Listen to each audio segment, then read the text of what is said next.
Muy buenas tardes a todas y todos que se van incorporando a este espacio que hemos organizado desde el Grupo de Investigación, Comunicación y Estudios Interdisciplinarios, pensado especialmente para ustedes, ¿no? Para las y los estudiantes de la licenciatura en comunicación, centrado en temas que tienen que ver con comunicación visual. Entonces, con esta conferencia que nos va a impartir la doctora Suki, bueno, pues damos inicio a este seminario, Comunicación Visual, la imagen en la reconstrucción de sentidos. Y bueno, pues les comentaba en el chat ahorita que a los alumnos de sexto semestre que en un rato les comparto el formulario para asistencia. Muchas gracias por sumarse y bueno, muchas gracias a nuestra invitada y le doy la palabra a la doctora Azul, que ha coordinado también este espacio para ustedes. Pues muchas gracias doctora Cosette, muchas gracias a todas y todos por acompañarnos, a la doctora Saraí Suki por aceptar la invitación para participar en este primer seminario que organizamos como grupo de investigación.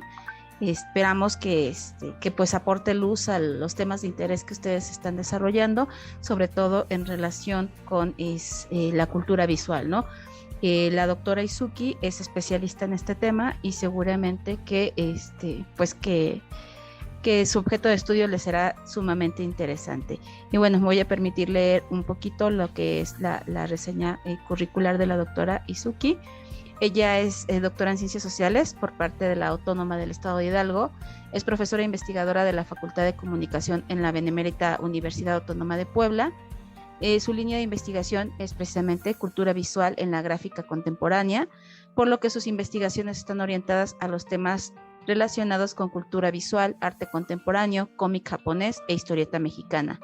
Entre sus últimas publicaciones destacan los siguientes títulos: Entre la tercer máquina y la bestia, representación de la computadora y tecnologías en el manga X de Clamp; Referentes iconográficos de X, un manga posmoderno entre el apocalipsis y el yin yang, en la revista de estudios de Asia; Intersticios de la posmodernidad en el manga mexicano Drem, y la figura de la madre en la historieta mexicana Madre Santa de Ricardo Peláez y Eric Proaño Muciño; El campo y la historieta mexicana de fin de siglo, y Pensamiento mágico y espacio urbano en el manga Tokio Babilón. Es miembro nacional del sistema de investigadores nivel 1. Pues bienvenida, doctora Izuki. Le cedo la palabra y abro el espacio para que pueda hacer su presentación. Ok, muchas gracias. Voy a empezar a compartir. Por favor, si me confirman, si pueden ver ya la presentación.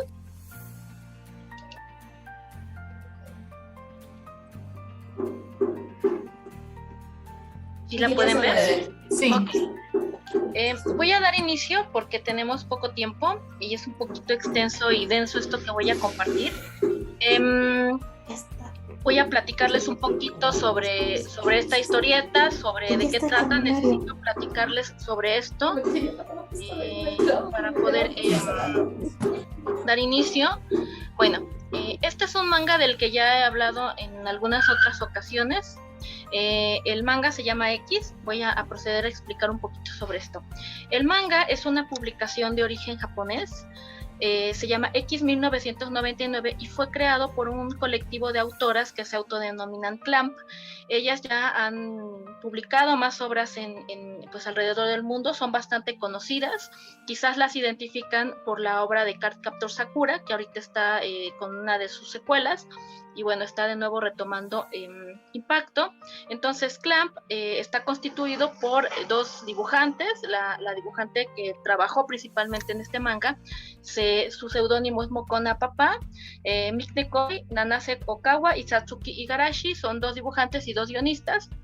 Y este manga tiene una trama apocalíptica. Como muchos, es un tema bastante recurrente en el manga japonés, pero este manga se va a gestar en la década de los 90, y en la década de los 90 había un tema una fiebre muy fuerte, digamos, por este tipo de temas apocalípticos, porque estaba de moda, ¿no? Se decía que en 1999, de acuerdo con las profecías de Nostradamus, iba a ser el fin del mundo, ¿no? Entonces, en todo lo que es cultura de masas, empieza a pulular este tipo de temas del fin del mundo, y bueno, dentro del manga no es la excepción, hay bastantes temas que recurren aquí en el manga y posteriormente en el anime. Y bueno, X se gesta en ese contexto. Se publicaron 18 tomos entre 1994 y 2003. Es una historia que quedó inconclusa porque dentro de la historia el apocalipsis se va a dar a través de temblores. Entonces, de repente había escenas que eran demasiado impactantes y demasiado cercanas a la gente, y empezaron a llegar quejas a la editorial de que esta historia estaba pues generando pues cierto tipo de identificación. Hubo por ahí otros sucesos, ¿no? El decapitamiento de algunos niños por parte de otro niño, y había escenas de decapitados a alguien X, y bueno, hubo varias cuestiones, hubo una cuestión muy fuerte de censura con este manga, y bueno, las autoras lo dejaron inconcluso y porque no quisieron cambiar el final. ¿De qué trata? Bueno, a México llegó entre 2003 y 2005, lo trajo Editorial Vid y bueno, publicó esos 18 tomos. Hasta donde llegó la historia, hasta ahí bueno, tuvimos en México. ¿De qué trata? Voy a hablarles un poquito de qué trata para entender qué es lo que les voy a platicar. La historia es bastante, de entrada pareciera bastante común, no lo es tanto ya cuando vas viendo los detalles, pero bueno, en general la situación inicial es un adolescente, como podemos identificar quienes han leído manga o quienes han estado viendo anime japonés. Bueno, siempre son chavitos, pubertos, adolescentes. Aquí es un chico de 16 años que va a regresar a Tokio después de que su madre muere envuelta en llamas. Antes de morir ella le dice que tiene que regresar a Tokio, y bueno, esa es la situación inicial, ¿no? Esta transformación narrativa se da porque cuando él llega a Tokio empieza a verse atacado por muchas personas de diferentes tipos, y todos le hablan y lo instan a que tome una decisión, pero él no sabe qué tiene que decidir, hasta que finalmente se acerca una vidente y ella le dice que se va a llevar a cabo el fin del mundo y que él tiene un papel fundamental allí, y puede tener cualquiera de las dos funciones que él elija. O decide salvar a la humanidad y con ello condenar a la Tierra y se convierte en un dragón del cielo, o decide salvar a la Tierra y con ello condenar a la humanidad y se convierte en un dragón de la Tierra. La idea es que, bueno, si se provoca el apocalipsis es humano para que la Tierra sobreviva. Entonces, pues bueno, como él tiene amigos a quien quiere proteger, él decide salvar a la humanidad y convertirse en un dragón del cielo. Cuando él toma esa decisión, se desata el apocalipsis y empieza toda la guerra. Ya no voy a entrar un poco más en detalle sobre esto, voy a ir platicando sobre ciertas cuestiones a lo largo de la presentación. Bueno, les voy a platicar de manera general qué es lo que estoy argumentando. Esto lo vamos a ir viendo a lo largo de la sesión, nada más es como para platicar un poquito de qué va lo que van a escuchar. Lo que estoy haciendo en este manga es un análisis visual, ¿sale? Cuando estás hablando de un cómic o de un anime, por ejemplo, la imagen no es, la imagen está muy vinculada a la narración, es una imagen narrativa. Entonces, forzosamente tienes que entender la historia para poder entender la imagen, porque están entrelazadas. Aquí en esta presentación en particular me estoy centrando en la imagen de la ciudad, cómo se representa la ciudad con sus elementos urbanos en un contexto en donde el manga tiene una temática apocalíptica. ¿Cuál es el argumento de esta ponencia que les estoy presentando? Que este manga, la representación visual de Tokio en desastre, va a corresponder con una estética postmoderna que se vale de dos elementos y los mezcla. Elementos religiosos, vamos a encontrar elementos de la iconografía judio-cristiana y budista por un lado, y la cultura visual del desastre japonés por otro. Ahorita vamos a ver con detalle a qué me refiero con esto. ¿Cómo sustento esto? Bueno, primero tenemos que se representa la ciudad en medio de un apocalipsis religioso, en el que los diversos referentes religiosos se superponen dentro de la estructura o sobre la estructura. Ahorita vamos a ver cómo. La estructura material de Tokio, ¿sale? Segundo punto, hay un colapso en el tiempo posmoderno, porque se reproducen de manera simultánea la imagen de la ciudad en tres tiempos diferentes: el preapocalipsis, el apocalipsis y el postapocalipsis. Ahorita también vamos a ver con detalle a qué me refiero. Y finalmente, la posmodernidad se hace presente mediante el derrumbamiento de la estructura material de la modernidad en los espacios urbanos representativos de esta, pues de esta imagen, ¿no? Vinculada, obviamente, a una historia que se desarrolla en Tokio. Y bueno, pues aquí voy a hablar nada más del paradigma. El paradigma en el que me estoy moviendo es el de la microhistoria, y la microhistoria trata de poner atención a detalles que aparentemente son poco significativos o poco importantes, o fuentes que parecieran poco importantes en otras corrientes historiográficas. Entonces, a partir de detalles presentes en la gráfica y en la misma estructura de los diálogos, es de donde vamos a poder estar haciendo inferencias mayores. Primera premisa. Se representa la ciudad en medio de un apocalipsis religioso en el que los referentes se superponen en y sobre la estructura de Tokio. Bueno, aquí tenemos, y voy a hablar de varios tipos de referentes. Primero vamos a hablar de los judeocristianos. Hay de dos tipos.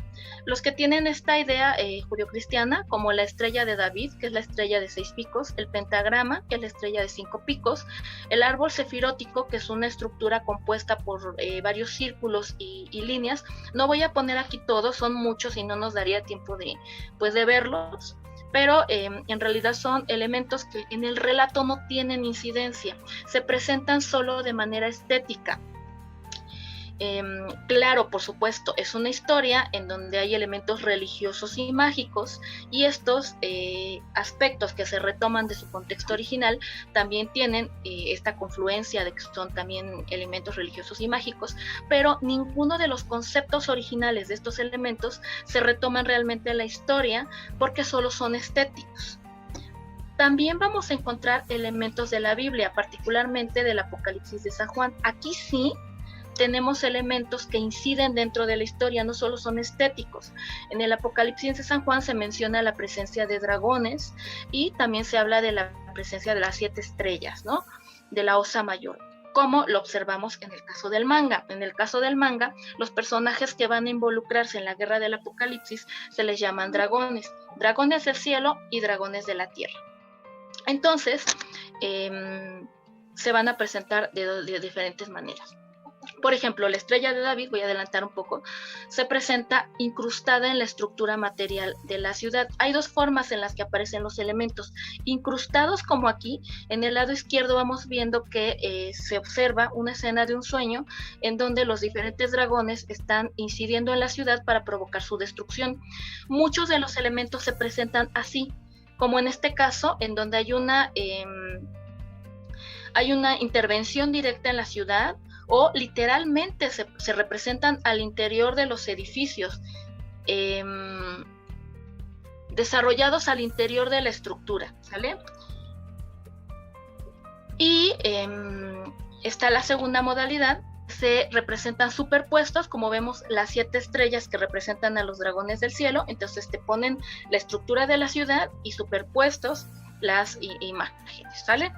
Entonces aquí tenemos, esto es importante, esta cuestión de que se representen incrustados o al interior de la ciudad, es importante, lo vamos a ver en la última premisa, porque está hablando de una presencia constante al interior de la ciudad de estos elementos religiosos.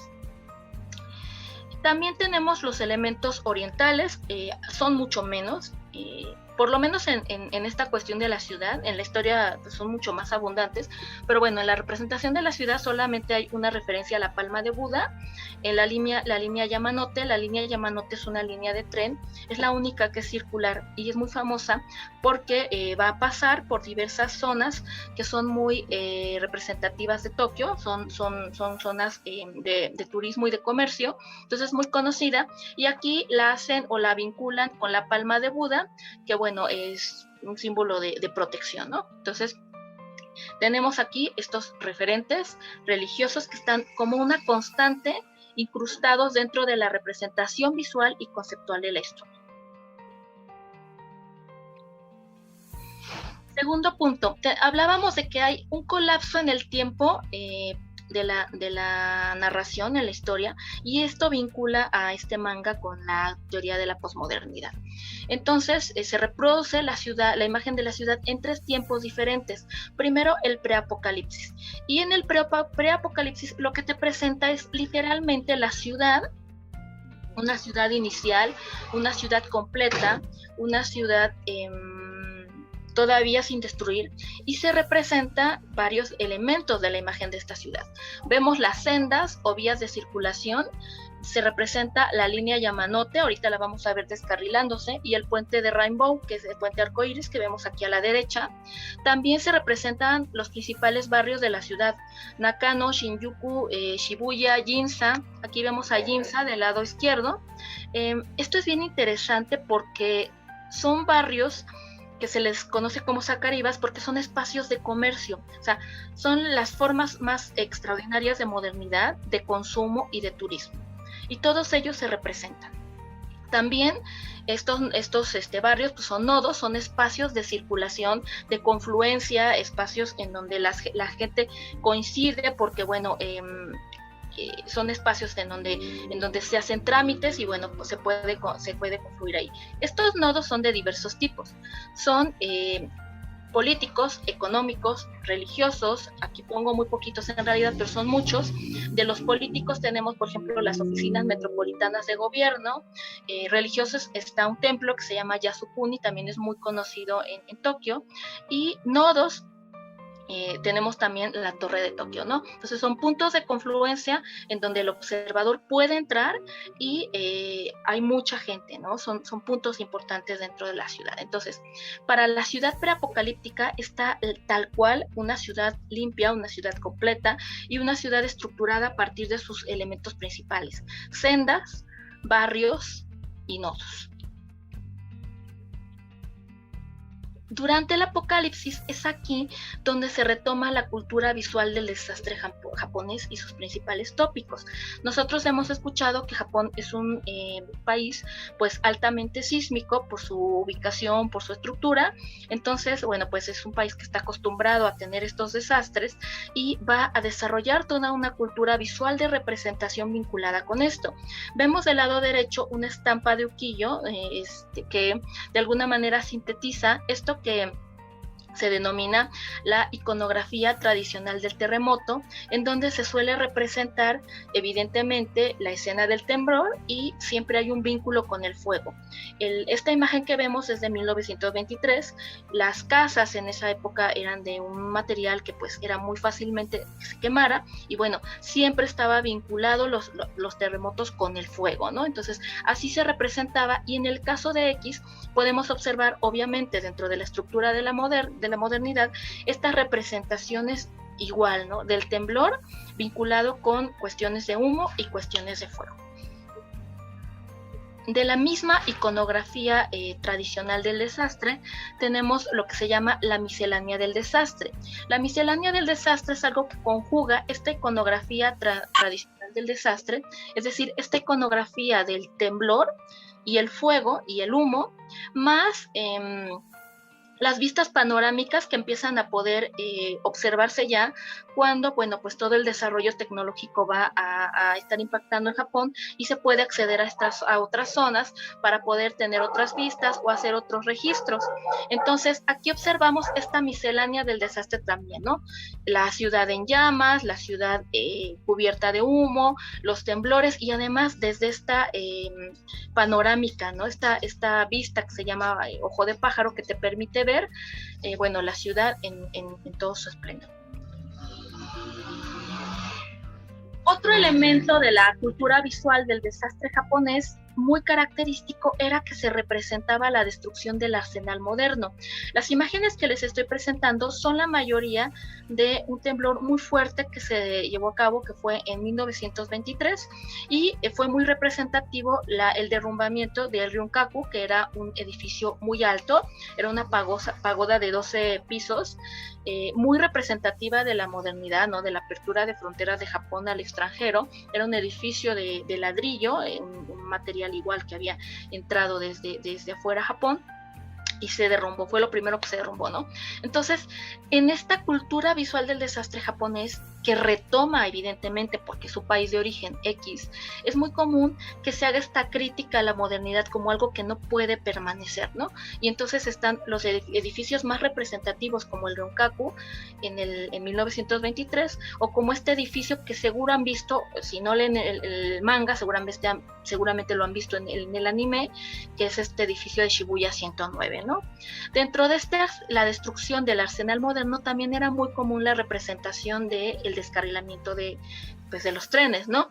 Aquí tenemos una imagen del descarrilamiento de una locomotora en una parte de Rusia, y del otro lado tenemos el descarrilamiento en el manga de la línea Yamanote. Entonces vamos viendo cómo se ve presente esta cultura visual, ¿no? Ya arraigada del desastre a través de esta comparativa de imágenes entre fuentes pues de diferente contexto que recobran la misma cultura visual.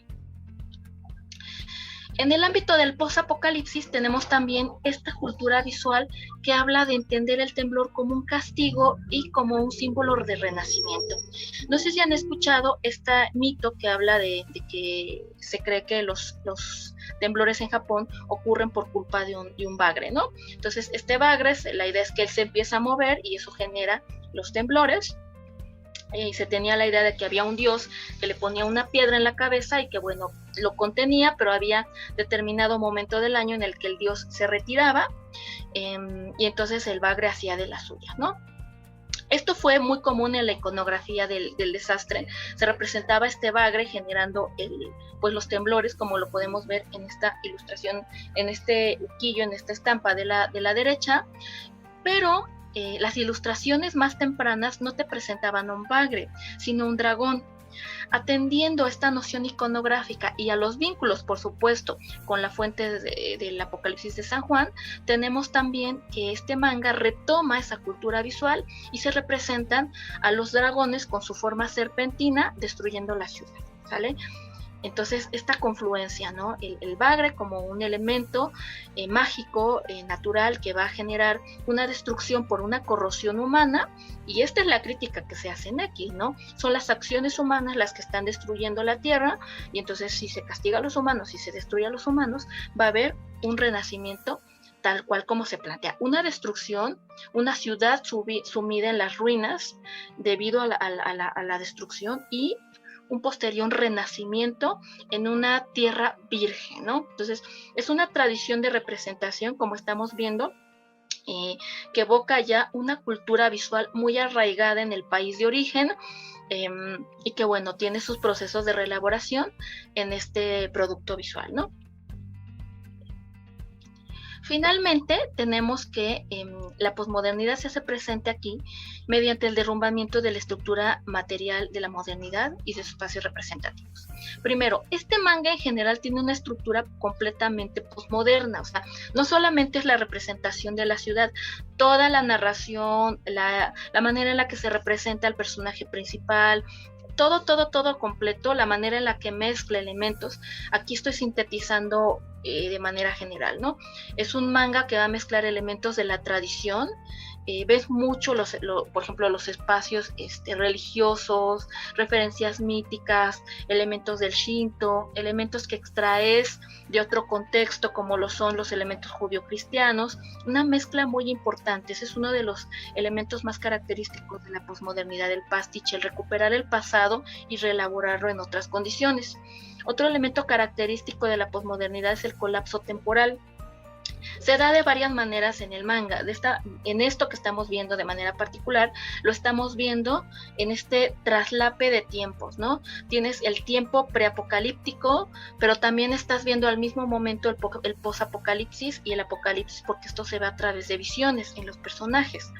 Y finalmente, en el caso de la modernidad, está este derrumbamiento de las estructuras de la modernidad a manos del apocalipsis religioso. ¿Cómo se entiende esto? Desde la propuesta de Bátimo, Gianni Bátimo es uno de los autores que pues hicieron aportes muy importantes desde la filosofía a la teoría de la posmodernidad. Una de las críticas principales que él hacía a la modernidad era que decía que la modernidad, cuando se constituye, va a comerse o va a absorber a la tradición, a la parte metafísica, a la parte religiosa. ¿Por qué? Vámonos, por ejemplo, con lo cristiano, ¿no? ¿Qué te propone el cristianismo? Esta visión teleológica, esta visión de que si actúas de determinada manera, si sigues de determinadas normas de comportamiento religioso, vas a poder llegar al paraíso, ¿no? Vas a poder llegar a la utopía. La modernidad tiene esa misma estructura. La modernidad también te habla de un progreso para llegar a un fin. Lo que decía Bátimo y varios autores, él retoma a Nietzsche, a Heidegger, era justamente que cuando se constituye la modernidad en esta crítica a lo religioso, a lo metafísico, se come, ¿no? Se fagocita a la religión y toma esta misma estructura de progreso.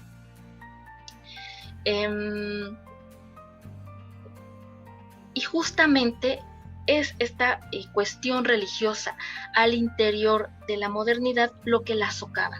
Por eso ellos hacen esta crítica y te dicen, es que la modernidad solo es una prolongación de este estado metafísico, porque en la modernidad, con este fundamento científico, cuando el fundamento científico se vuelve incuestionable, se convierte en lo mismo, ¿no? Se convierte en este nulo cuestionamiento de la religión, ¿no? Y te pone como ejemplo estas cuestiones extremas de la ciencia, en donde muchas veces la ciencia se queda tanto aterrizada en el ámbito de la teoría y de la abstracción que nunca mira la parte empírica, que nunca mira la realidad. Entonces dice, al final es la supeditación de este mundo de la carne, de este mundo humano en donde nosotros vivimos, a una abstracción, igual que en la religión. Bueno, ¿qué tiene que ver esto con lo que les estoy presentando? ¿Se acuerdan que les había dicho que los elementos religiosos aparecen incrustados o superpuestos en la figura de la ciudad? ¿Qué es lo que sucede a lo largo de la historia? Que justamente lo que ocurre es el derrumbamiento de las estructuras de la modernidad, como hemos estado viendo, de espacios representativos de comercio, de turismo, de espacios de vías de circulación, es decir, todo lo que se derrumba de la ciudad y que además es lo que la sostiene, es lo representativo de la modernidad y va a hacer derruido a manos de la religión que se encuentra, igual que lo platica Bátimo, lo dice Bátimo, incrustada en el interior de la misma modernidad. Entonces, bueno, en términos generales, esto es lo que podemos observar en la ciudad, en la representación de la ciudad apocalíptica en este manga.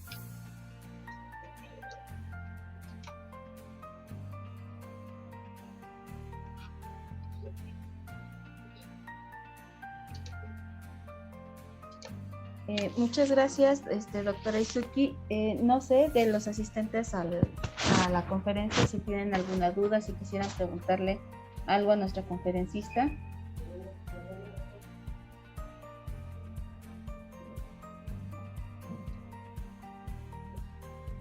No se amontonen. Me había comentado la doctora José que tenían dudas específicas. Adelante, Carlos, por favor. Bueno, quizás no está muy relacionado con el manga, pero bueno, con su presentación, pero ¿me podría explicar más o menos qué es la posmodernidad? Ok. Es una dominante cultural. A ver, se tiene esta idea de la tradición como este periodo en donde va a predominar la parte de la religión, de las explicaciones mágico-religiosas, y viene este momento de progreso en donde la ciencia y la tecnología, bueno, van a transformar el mundo y van a transformar la noción de que se tiene, ¿no? De toda la estructura humana, ¿no? La posmodernidad son críticas, por decir así, que vienen desde diferentes áreas. Quizás la más seria es la de la filosofía. ¿Y qué te dice? Te dice que la modernidad está constituida por algo que llaman metarrelatos. Los metarrelatos se caracterizan porque siempre son aspectos que van a justificar a la modernidad. ¿Y qué característica tienen? Esto que se llama,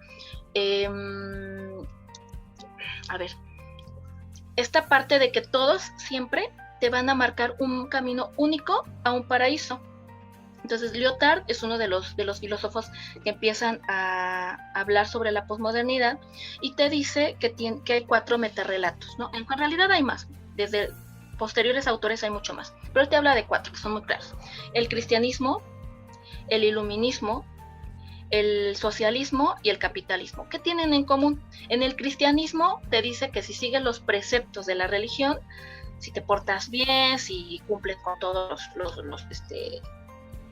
con todas las reglas, al final cuando mueras, pues vas a llegar al paraíso, ¿no? Vas a tener una utopía. Sigues ese camino que es el correcto y vas a tener una utopía. Bueno, ok. El iluminismo fue este momento en donde, bueno, empezó este auge de la ciencia y se creía que la razón era lo máximo, ¿no? Se diviniza la razón y se cree que si sigues esta dinámica de la ciencia, de la tecnología, de la racionalidad, pues vamos a llegar a un mundo utópico también, ¿no? En un mundo en donde no va a haber problemática porque, bueno, todos vamos a estar racionalizando, ¿no?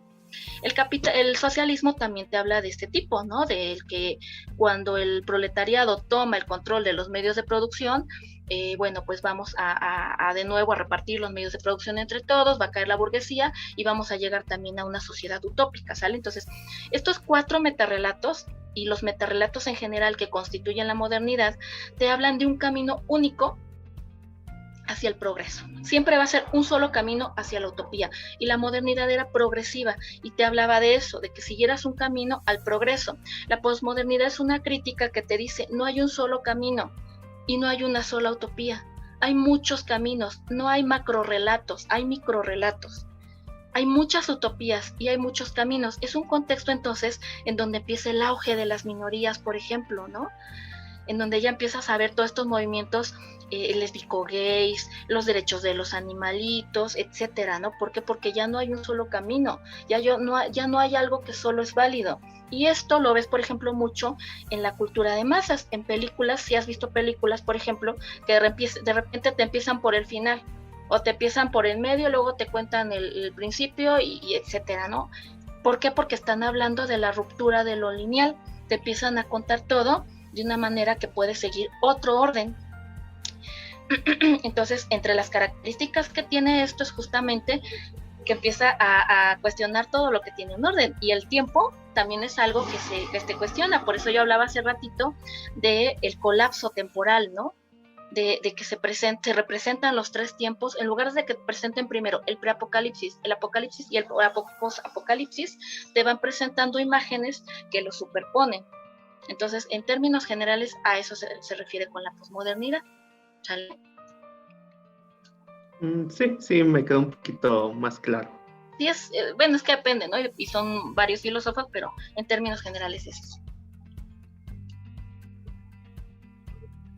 Okay. Muchas gracias. ¿Alguna otra pregunta? Adelante, Kevin. Gracias, buenas tardes. Mi pregunta va en relación a, con ciertos temas de investigación en sí, más bien, refiriéndome a los niveles de investigación. Todo este trabajo que ha realizado, todas estas, todas estas explicaciones o de alguna manera también inferencias, de todo este trabajo, ¿en qué nivel clasificaría esta investigación? Porque, tomando en cuenta que nos está explicando todo un pre y un post, a manera de ser como de ser aparentemente explicativo, ¿no? El dar un porqué de un fenómeno, pero realmente a mí me gustaría saber en qué nivel de investigación quedaría este trabajo que ha realizado. ¿Pero a qué te refieres con nivel? O sea, nivel en relación con qué otros niveles. El nivel, por ejemplo, si es un nivel explicativo, exploratorio, ¿cómo decirlo? Explicativo. Positivista. No, explicativo. Relacional. Ya te entendí. Sí, no, explicativo no es. A ver, hay 3 paradigmas, hay más, ¿no? Pero bueno, los principales son 3 paradigmas en las ciencias sociales: el positivista, el interpretativo y el dialéctico. El positivista es el que viene de esta tradición en donde a finales del siglo XIX se empieza a constituir a las ciencias sociales como ciencia, ¿no? El estudio de la sociedad como una ciencia, y entonces los autores que en ese momento empiezan a estudiar, por ejemplo Durkheim, voltean su vista hacia las ciencias que ya estaban constituidas, porque bueno, ¿hacia dónde vas a voltear? A lo que ya está funcionando, por supuesto, y toman el modelo de conocimiento de las ciencias naturales. Las ciencias naturales, bueno, pues la física, la química, tú entras al laboratorio, te pones tu batita, los guantes para no contaminar tu objeto de estudio, repites tu experimento en condiciones muy controladas, y ahí sí, tú puedes explicar, hay una causa y un efecto. Tú dices, si yo manipulo estos químicos de esta manera, voy a tener este efecto siempre. Es causal por la misma naturaleza de esa ciencia, ¿no? Del objeto de estudio, de esas ciencias. En las ciencias sociales, al inicio se busca eso, ¿no? Las que son positivistas tienen esta tradición todavía, por supuesto que han cambiado y han vinculado matices, pero en su origen buscaban justamente esta relación causal, buscaban leyes sociales. Ahí sí hablabas de explicaciones, porque la idea en ese modelo de conocimiento es que la realidad es externa al sujeto, que la realidad social ya está dada, que es inalterable, que tú no incides en ella, tú naces y mueres y la realidad social ahí sigue reproduciéndose, y lo único que puedes hacer como sujeto es conocerla, conocer sus leyes de funcionamiento, ¿sale? Entonces, ahí sí, para conocer sus leyes tienes que buscar explicar, ¿sale? El otro paradigma es, espérame, todavía te explico, es que lo mío no sé si tú allí no puedes explicar. En este tipo de objetos de estudio es muy difícil que puedas explicar, y menos desde el paradigma en el que yo me ubico. El otro es el interpretativo. El interpretativo va a tener una respuesta al positivista. Y le va a decir, a ver, no, es que tú no puedes estar generando explicaciones causales como si fueran ciencias naturales, porque el ser humano es el que le da significado a la realidad. Por supuesto que la realidad material existe, por supuesto que tú vives y mueres y pues la realidad existe, es material, ¿no? Sin embargo, quien le va a dar significado y simbolismo a la realidad es el ser humano. Entonces, en este modelo de conocimiento que es interpretativo, quien tiene más peso es el sujeto, porque es el que interpreta toda la serie de símbolos y de significados. Aquí ellos te dicen, tú no puedes explicar nada, porque no hay leyes sociales, cada sociedad es diferente en su contexto. Entonces, lo que tú vas a hacer es interpretar o comprender, ¿sale? El dialéctico, que es el último paradigma, y está más vinculado al materialismo histórico y tiende a darle el mismo peso tanto al sujeto como a la realidad. En términos generales, esta investigación que yo les estoy poniendo o proyectando es una investigación que se sitúa entre el interpretativo y el dialéctico. No puedo generalizar, no puedo hablar de leyes o de que lo que está pasando en esta fuente sea igual para todas, ni siquiera para una misma fuente, a una fuente de las mismas autoras. Es un paradigma muy vinculado a la interpretación. Si has llevado semiótica, es muy parecido a la semiótica, nada más que la semiótica genera categorías muy específicas, porque bueno, se vincula a la lingüística muchas veces. Es muy parecido. En un análisis semiótico tú no puedes generalizar y no puedes decir esto es una explicación, es un proceso interpretativo, ¿sale? Claro que sí, muchísimas gracias. ¿Alguna otra pregunta? Los compañeros de sexto. Adelante, Anthony. Hola, mi pregunta era, bueno, conocemos tal vez la antigüedad, la modernidad y la posmodernidad, pero ya hay autores que hablen qué puede seguir después de la posmodernidad, o que hablen o que se den una idea de qué sigue después de la posmodernidad. Bueno, primero es que no hay que entender la posmodernidad como algo que sigue a la modernidad. ¿Por qué? Porque justamente eso es lo que critica la posmodernidad, la idea de un progreso, ¿sale? De que vayas de un punto de, digamos, del atraso a lo mejor, ¿no? Hay muchos autores, por ejemplo, Jameson te dice que las características que yo les acabo de decir de la posmodernidad, el uso del pasado, su mezcla, su reutilización, colapso temporal, él te dice que siempre son características que siempre estuvieron presentes dentro de la modernidad. La única diferencia es que en el periodo moderno, la modernidad era la dominante cultural, y en el periodo posmoderno, pues ahora estas características de la diversidad, de la mezcla de elementos de diferentes contextos, mezclas temporales, ruptura de lo lineal, es la dominante cultural. Ya la posmodernidad igual es una teoría que pues de repente ha tenido sus críticas, por supuesto. Hay autores que ya ni siquiera se refieren a ella. Yo no he escuchado que hablen algo de después de la posmodernidad, porque justamente la crítica es esto, ¿no? La idea de que no hablemos de algo progresivo, sino de reconocer que hay muchos caminos y que todos son diferentes y que todos son valiosos. ¿Sale? Ok, gracias. Muchas gracias, Anthony. ¿Alguna otra pregunta de las compañeras y compañeros de sexto que están viendo precisamente cultura visual?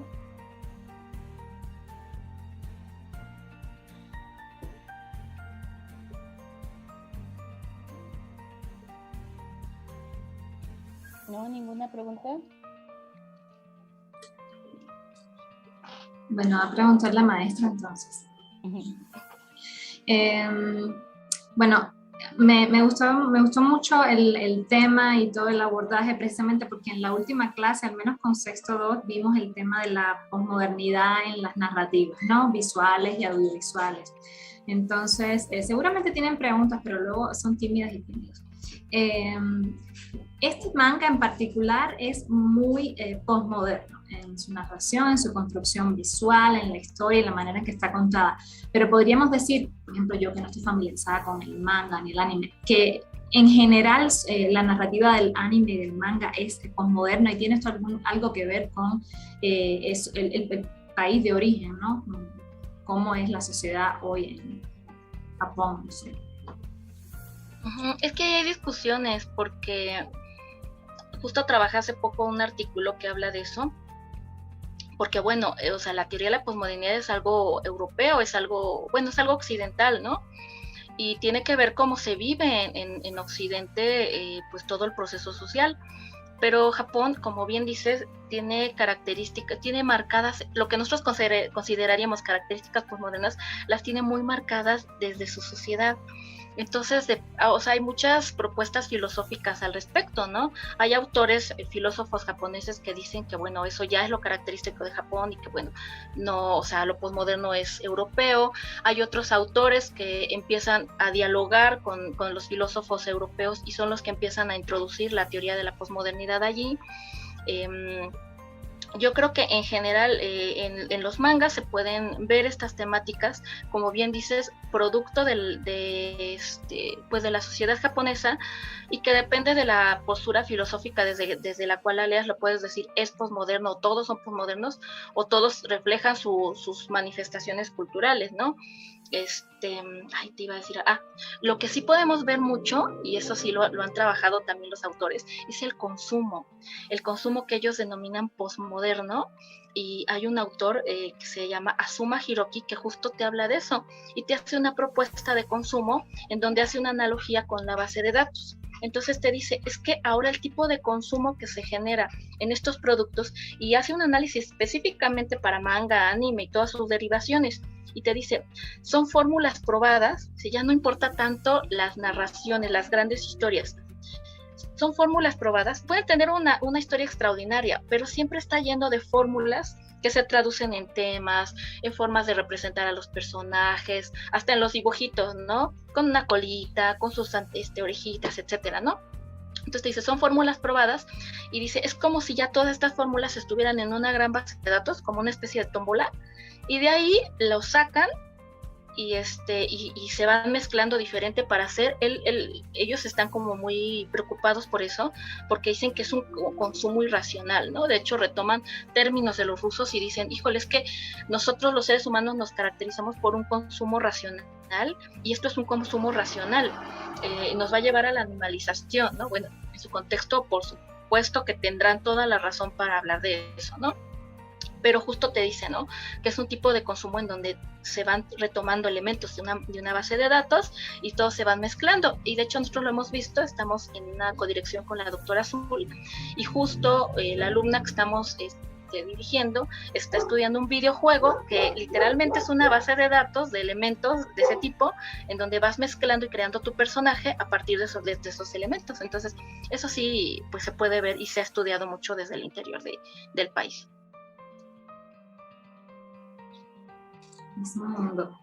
No sé si nadie más tiene una pregunta. Hay otro elemento que cuando yo le preguntaba a mis estudiantes sobre sus referentes visuales, muchos y muchas hablaban del manga, el anime y los videojuegos. Y yo pensaba, bueno, ¿cuáles son estos a lo mejor fórmulas que tienen estos productos culturales que, aunque no son occidentales, están impactando tanto en Occidente, en Latinoamérica, y tienen tantos seguidores? ¿Cuáles serían esas fórmulas que están funcionando a nivel global? Pues es que son varias cosas. Si seguimos en esta línea de lo que te decía, este autor, es más, si quieres luego te mando el texto, lo tengo en versión digital, y te habla de... Salí con tarea yo. No, está bien, es que está bonito, ¿no?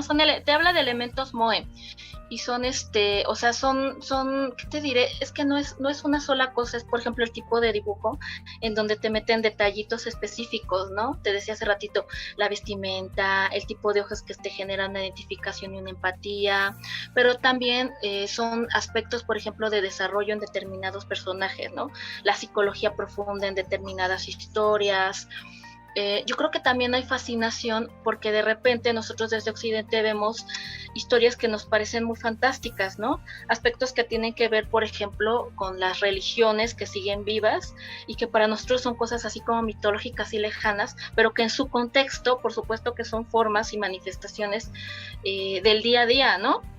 Por ejemplo, yo leía X y a mí no me generaba nada los edificios derrumbándose.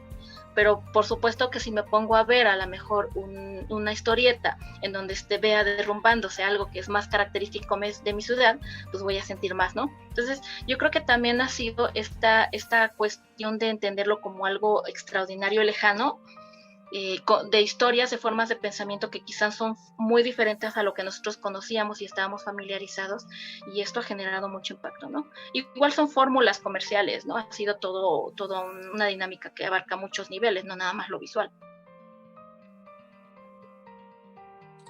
Muchas gracias. Mucho que aprender ahí de toda esta tremenda industria, ¿no? Ok, bueno, ¿alguna ¿No tienen? pregunta?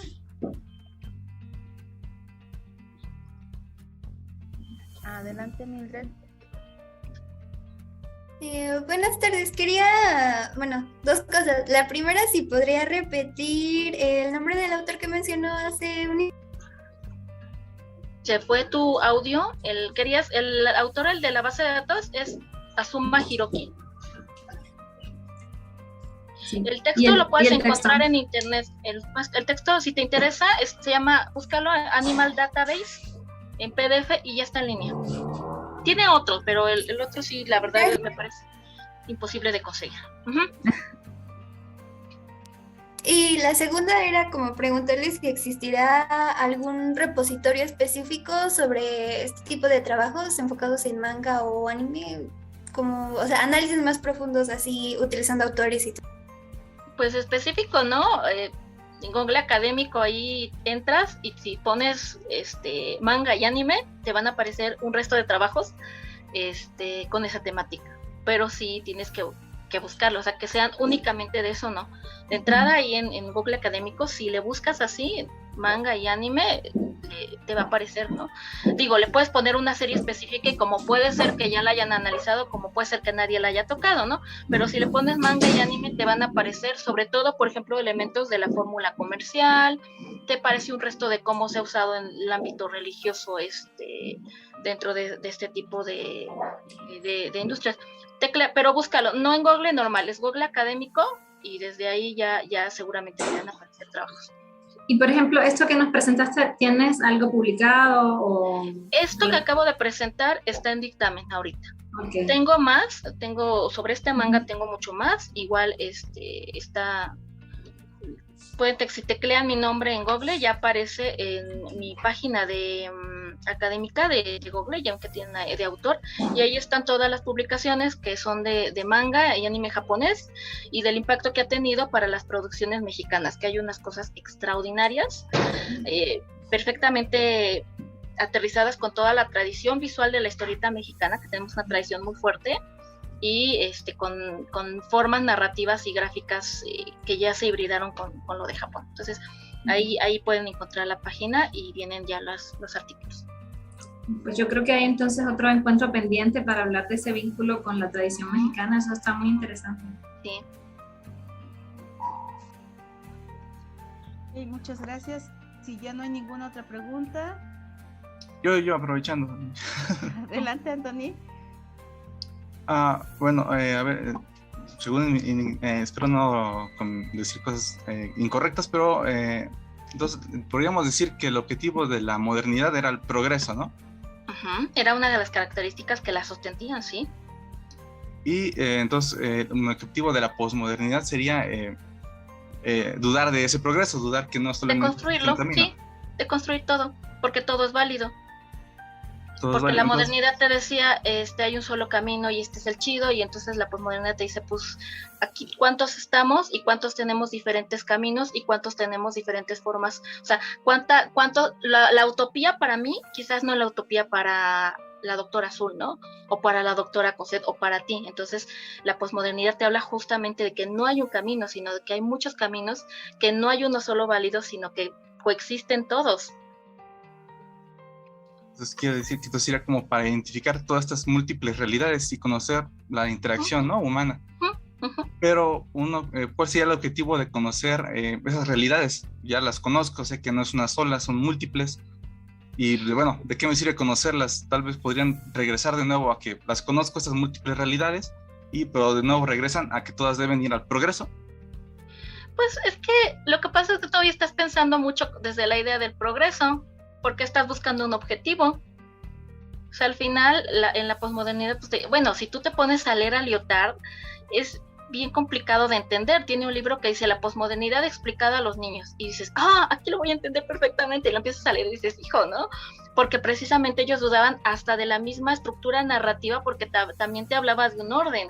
Entonces, en realidad es el conocer esto, ¿no? O sea, y además también depende, ¿no? Del autor que veas. O sea, no significa que no exista ya lo otro, sino que si es una dominante cultural, digamos, es lo que predomina, pero también existen todavía características de la modernidad y de la tradición. Nunca han desaparecido.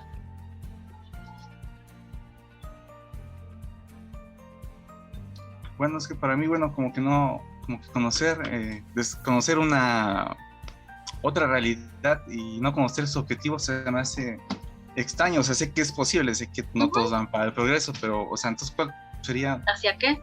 De hecho, también es una de las críticas que se le hacen a la teoría de la posmodernidad, ¿no? Que de repente dices, lo deconstruyes tanto, eliminas tanto el orden que caes en el exceso, ¿no? Y es una de las críticas que tiene la teoría, porque sí tenía un resto de detractores también, ¿no? Pues bueno, entonces el objetivo sería describirlas, ¿no? Encontrar esas realidades. Eso es lo que tengo duda. Reconocer que la diversidad. Ok, los gracias. Diversos caminos. A ver, ya, tienes su duda, gracias. Muchísimas gracias, Anthony. Pues bueno, se nos ha terminado el tiempo. Le cedo la palabra a la doctora Cosette. Muchísimas gracias, doctora Izuki. Bueno, pues vamos a cerrar la conferencia. Muchas gracias. No, pues muchas gracias a la doctora Izuki, muy interesante y detonando pues también cuestionamientos, que es la idea de este espacio, ¿no? Que podemos vincularlo con materias previas, con intereses también, curiosidad que tengan sobre distintas cosas y que se hagan preguntas. Traer estos temas es para que ustedes puedan vincularlo con las cosas que ya saben, pero también hacerse muchas preguntas. Ojalá podamos seguir el debate al menos con los dos grupos de sexto en las próximas sesiones y pues invitarlos al próximo viernes, que vamos también a tener una sesión así, con un profesor invitado también de la Universidad de Puebla, de la Universidad Autónoma de Puebla, se lo dije bien. Y estaremos viéndonos en estos espacios los viernes. Muchísimas gracias por su asistencia y bueno, pues ahorita me voy a ver un momento con los de sexto 2 para ver nuestro regreso a clases, pero muchas gracias, muy buenas tardes, gracias a Azul por también organizar el espacio. Muchas gracias, gracias Cosette, gracias a todos y todas por su asistencia. Nos vemos el próximo viernes, gracias. Muchas gracias, que tengan bonita tarde. Excelente tarde. Muchísimas a todos. Gracias. Hasta luego. Adiós. Gracias. Gracias.